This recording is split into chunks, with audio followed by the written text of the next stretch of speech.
Okay, take one. Hit record on Ableton.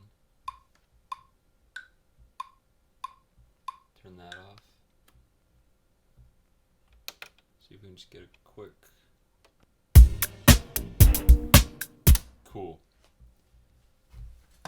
Alright. What's up, guys? Today I'm going to show you how to use the Octatrack and the MPC 1000 and how to load your samples from the 1000 into the Octatrack and kind of do some live performance stuff. So right now I'm just going to show you how to set up the Octatrack. So this, I'm going to just create a new project and it lets me name it. So just real quick, today we're going to be chopping up Time Out of Mind by Steely Dan. I have already chopped it, so maybe I'll show a chopping video another time. But for now, the samples are chopped on the MPC. They're going to come in here and we're going to mess around with them. So we have our new project here. First thing we want to do is double tap your track buttons to bring you to this. Or actually, I was wrong. Double tap the source button, this one here, and make all your machines flex machines, which in this practice probably is not necessary, but I'm pretty new to the Octatrack, so I know flex machine is good. If you know another machine is better for this practice that I'm doing, feel free to leave a comment. I'm going to save track 8 because when we go to project, we need to go down to system there, or actually control, excuse me. Hit audio, and then it says track 8. We're going to make it a master track so we can make cool delay effects and other things like that. Cool. So now we have that set up, and all our machines are flex machines.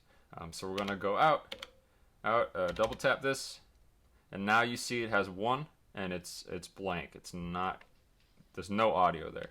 So we want to load 1 with recording 1, and then we're just going to do this for all 7 of our tracks. Boom. Cool. And you're just scrolling through with the arrow keys, and you hit yes to select it. There we go. So that's set up. And then we'll want to go into our recording functions on the Octatrack. So you want to hit function and then record 1. And that brings us to this recording menu. And you see here it says recording length max. We want to set that to 64. So that way the loop will automatically be 64 steps. So we don't have to chop it or anything after that. So we have to go through all of our tracks and set it to that. So that way all of our loops will be cool. Boop. There we go. And now we want to go hit function record 2. Brings you to the second page, and we want to turn on the quantize record. And I'm going to set it to 64. I'm sure you could set it to something less than that, and I'm setting this to all the tracks. But 64 is just safe, so that way it's going to be a 4-bar loop, and it will always start on the 1 of the MPC. So cool, we did that. Now we're almost there. We want to hit function and MIDI to bring us to the MIDI sync menu, and we want to turn on this transport, maybe is what that is called, and then we want to turn on the clock, and we're sending these both to receive so that the MPC is going to be the main clock. So cool. I'm pretty sure we're all set on the Octatrack. So now we're going to move over and talk a little bit about the MPC and how we need to set this up. So right now I have the track set, so if we hit play, nothing happens. I forgot. So we need to set the Octatrack. If you hit mixer, you want to turn these direct knobs all the way up, or however much you want. But now we hit play, and you can hear the drums from the MPC going. And the sample is not there yet because I don't know why. So let's stop that. So if we go in here to your MPC,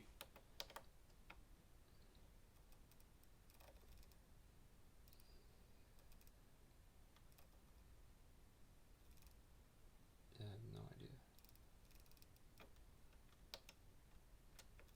Try that. Nope. I have to go to track 6. Okay.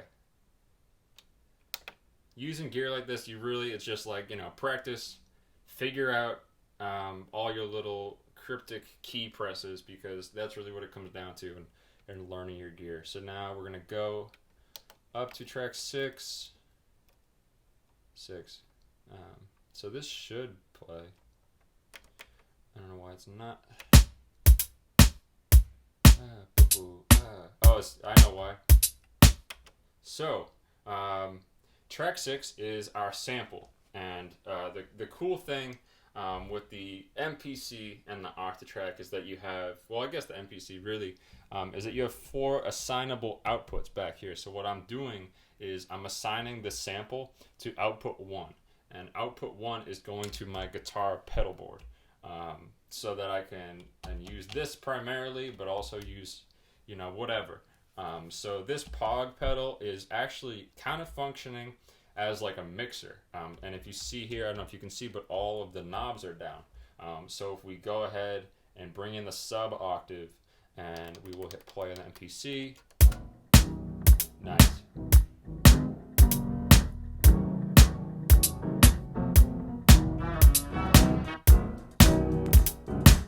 I really like using the micro Pog.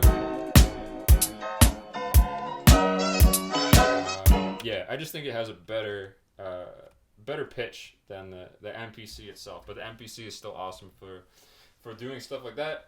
And just so you know, if you want to set up the MPC to send a certain program to a certain assignable out, you're going to hit mode, and then we hit mixer. And if you click down, you have all of these numbers here. On standard, it's just going to say ST, ST, ST. I think that stands for stereo. You can scroll through that. It'll say 1, 2. It'll say 3, 4, and then it'll just say 1. So I've assigned this to 1, so it'll go through this chain, and then it'll go to input C on the Octatrack. So I have all my drums going into input A and B, and then just a sample going on input C.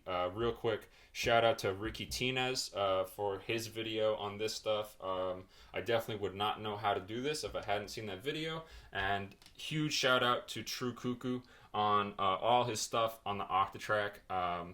Yeah, I would be clueless on this machine if it were not for Cuckoo. So you're the best. Back to this. So we have our sample assigned to 1. Now we want to get our sounds from the MPC into the Octatrack. So I've already recorded the beat here, or I've kind of composed a little beat.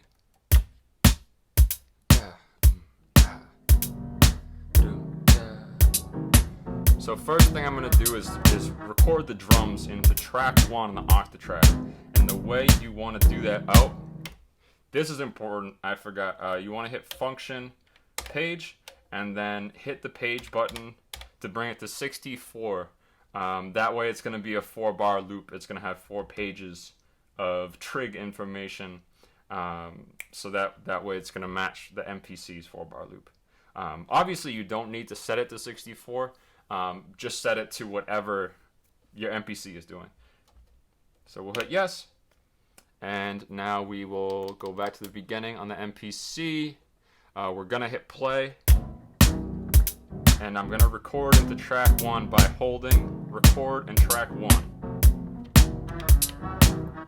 And it waits until the next beat 1 to actually start recording, because I've set up those recording features. And now it's stopped, which is awesome. So now if we want to actually hear it, what we do is, so if you hit this record button, it enables your trig mode. So we are on page 1. We want a trig there.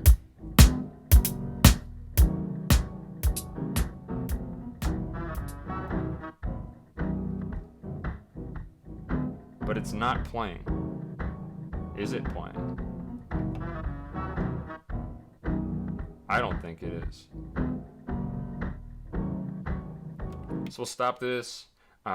Maybe it has like a slice or something on it. I don't know. So we're gonna go. Yep, that's right.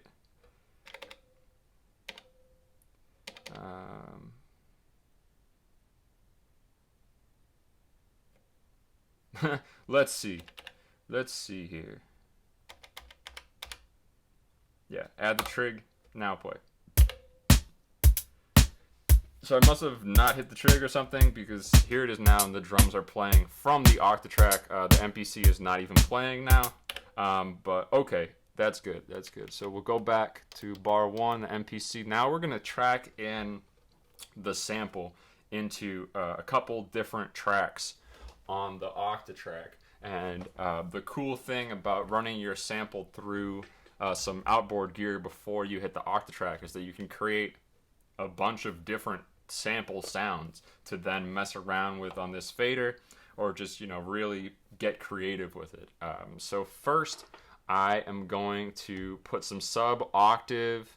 We're just going to play it and kind of mess around and make a cool sound. Bring in some dry, maybe a little chorus.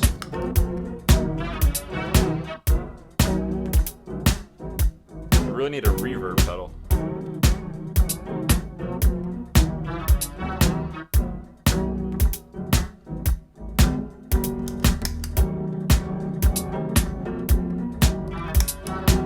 Okay, so I like that as my first little sample.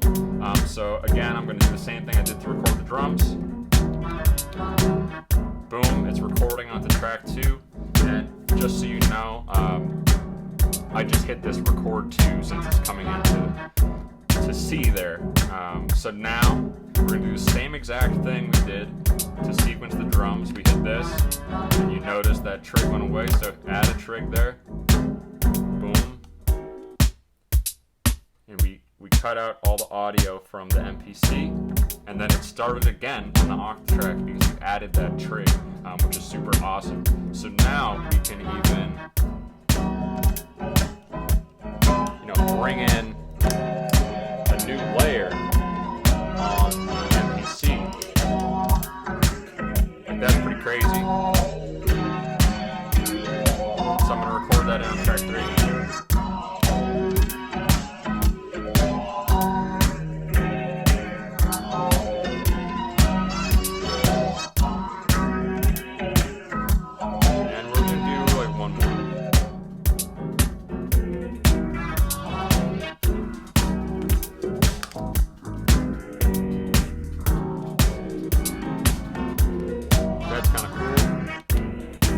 That's going to be on track 4 there.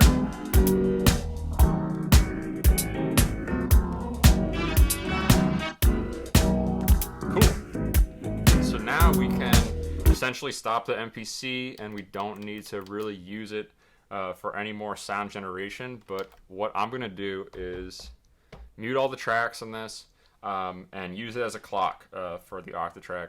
Really no reason. But a cool thing you could do is create another like sequence of samples. Say you wanted to rearrange that, just put it in on your track 7, and then you could transition that, you know, record it into another bank here, and have it be a much more fluid transition than if you just did it on the MPC there. So now we're going to talk a little bit about the Octatrack. So if we hit play, we're going to play here. We have one sample playing. What I'm going to do is add trigs for all of them. And you'll notice that's a little crazy sounding. So we don't want all of our trigs to play on this scene A.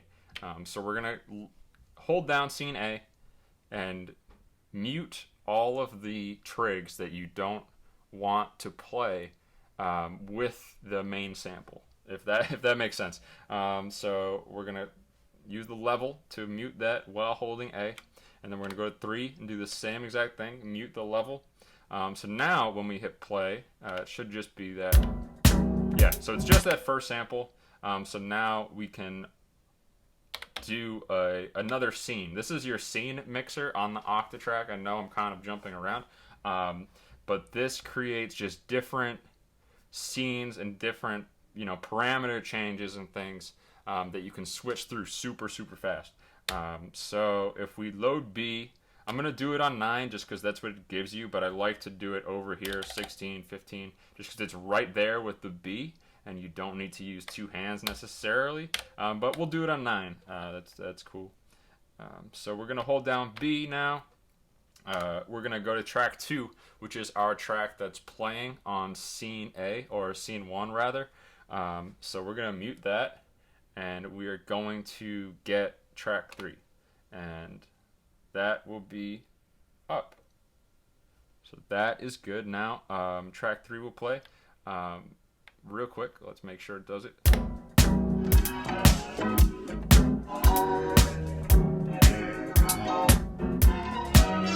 So that's cool, but it's a little basic, so we want to add some filters to kind of accentuate the transition that's going on. So I'm going to do something pretty basic. If we hit FX, yep, we're going to hold down B, and this is actually, we should do this on track 2. We hold down B, and we're going to take the width and just bring it all the way down to 0. So that way, when we fade this from A to B, track 2 will do a sweep down, and you won't be able to hear it. And we're going to do the exact opposite thing for track 3. So we hit track 3, hold down A, and then bring the width down to 0. So this is going to create kind of an opposite filter sweep. So if we go ahead, hit play from the MPC, because why not?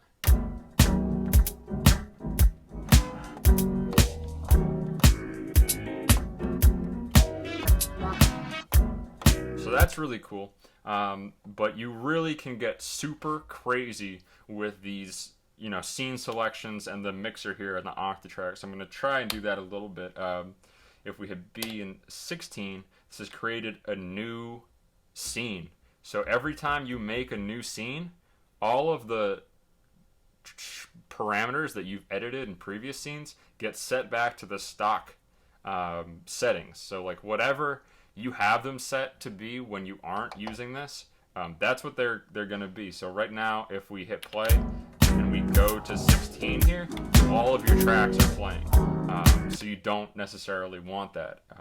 So if you hold down B and you're on 16 here, we want to choose, I'm going to say track 4 because we haven't used that yet. So we're going to mute track 3 and track 2, and then we're going to do the same thing on the width for track 2. And we're going to take that width all the way down. And we don't necessarily need to do this for track 3 because it's now muted in scene 1, which is on A, and scene 16, which is on B. So it's muted the whole time. So we have that going. That's cool.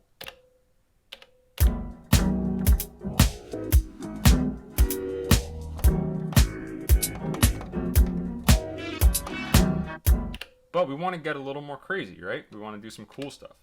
So hold down B, and we're going to edit this 4 thing. And let's see what we can do. Let's go to the LFO.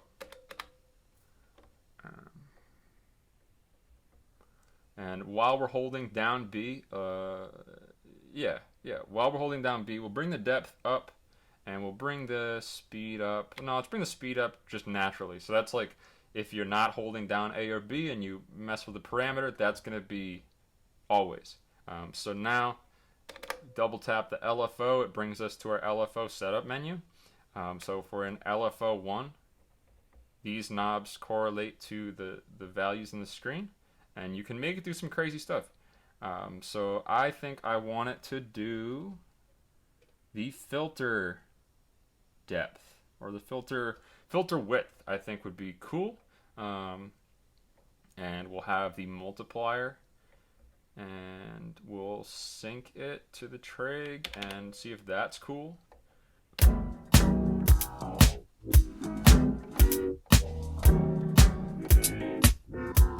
So that's pretty cool. Nothing crazy. Let's get a little more crazy. So let's see if we hold down B again, and we're going to change what the LFO1 is doing. So we can't do it with B. So the LFO setup can't be scene mapped. It has to be the way it is, but the LFO settings here can be scene mapped. So if you wanted to, have the speed go up, you can do that. But yeah, you can't change that. So let's have it do. There's a really cool one I made yesterday. I want to say it was rate, but let's see what's good there. It was either rate or pitch. I don't remember. Let's hit play. So that's your scene A. Woo! That's crazy.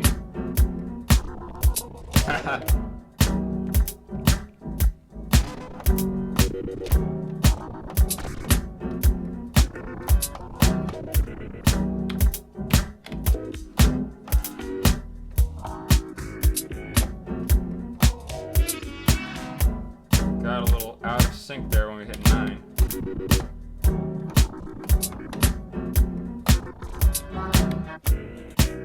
There we go, and we're back.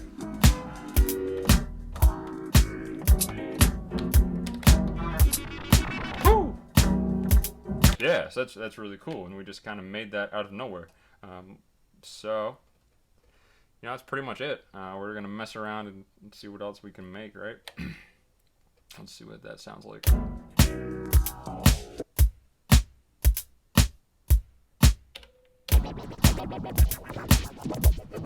The pitch.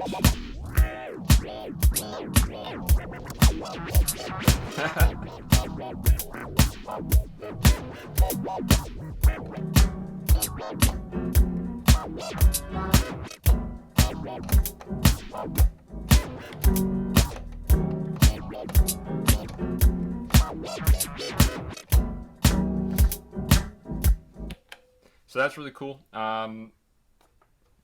That's pretty much it.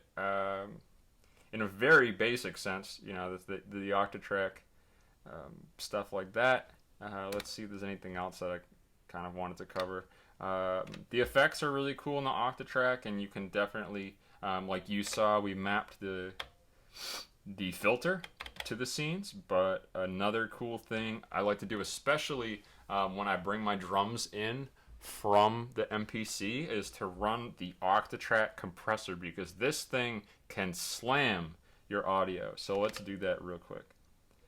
So standard, you have filter on effects 1, and then I believe you have a delay on effects 2, but let's go get the compressor.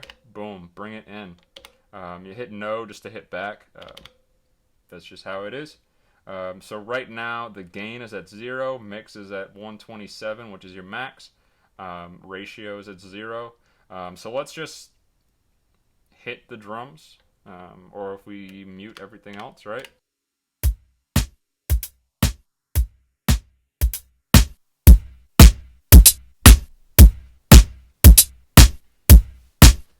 One really important thing with the Octatrack is saving your samples. With the MPC as well. First, we'll talk about the Octatrack, how to save your samples and sounds, so that when you turn it off, you don't lose everything, because that is what will happen if you're not careful. So we need to go hold down the track that you want to save, and then bank. And it brings it to your menu where you're typically going to be chopping samples, but you have some other features in here as well. So you have a recording. You want to hit FX2 or Control 2 and go down to save and assign sample. From there, you want to hit yes, and it'll have you name it. And we will name it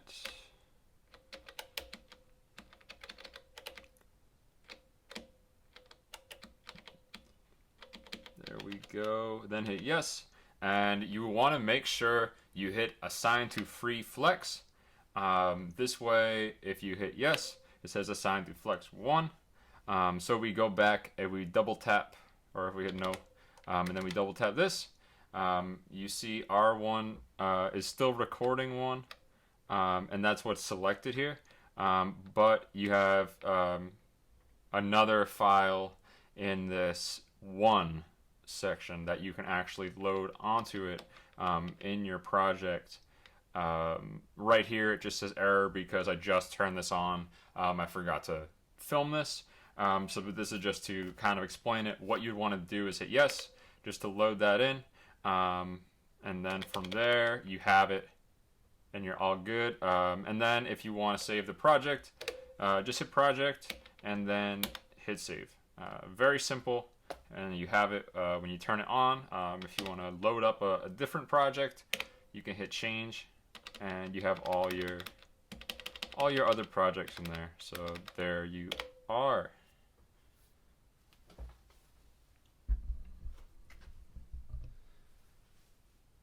To save the samples on the MPC 1000, what you want to do is hit mode and save.